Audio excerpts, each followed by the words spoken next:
Le cinéaste William Friedkin est mort ce lundi 7 août 2023 à l'âge de 87 ans, triste information partagée par son épouse. Il avait entre autres réalisé le culte L'Exorciste, sorti en 1973. CST, un grand nom du cinéma qui s'est éteint ce lundi 7 août 2023. Selon les informations partagées par son épouse, l'ex-productrice Sherry Lansing, notamment auprès de nos confrères de The Hollywood Reporter, le réalisateur culte William Friedkin s'est éteint à l'âge de 87 ans à Los Angeles aux États-Unis. Il comptait notamment dans sa filmographie French Connection, L'Exorciste, Le Convoi de la Peur, Bug et Killer Joe. Fils unique né à Chicago en 1935, descendant d'une famille de migrants juifs ayant survécu au pogrom en Ukraine, William Friedkin grandit dans une famille pauvre, entre une mère infirmière et un père enchaînant les petits boulots. Après une enfance sans accès à la culture, il décide de postuler après le lycée pour un poste comme coursier au sein d'une chaîne de télé locale. Il est finalement recruté dans une autre rédaction. Après s'être trompé de lieu de rendez-vous, il y sera pris sous l'aile d'un journaliste et éditorialiste, avant d'être promu et de réaliser en 1965 le documentaire The People vs. Paul Crump, traitant de la peine de mort et de l'attente d'un détenu dans le couloir de la mort. De fil en aiguille, il réalise notamment des comédies, dont une avec Sonny et Cher.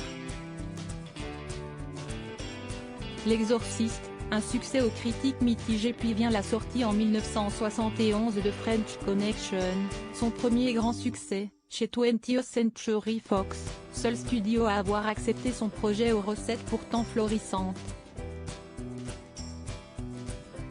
2 ans plus tard, CST autour de L'Exorciste de faire couler beaucoup d'encre.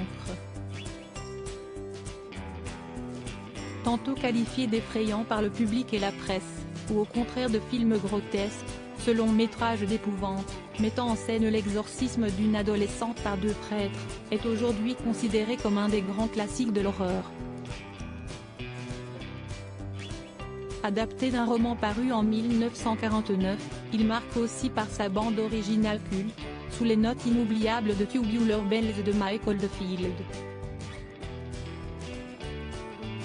Le film sera sacré en 1974 par 2 Oscars, dont celui de la meilleure adaptation, ainsi que 4 Golden Globes, dont un pour William Friedkin, meilleur réalisateur.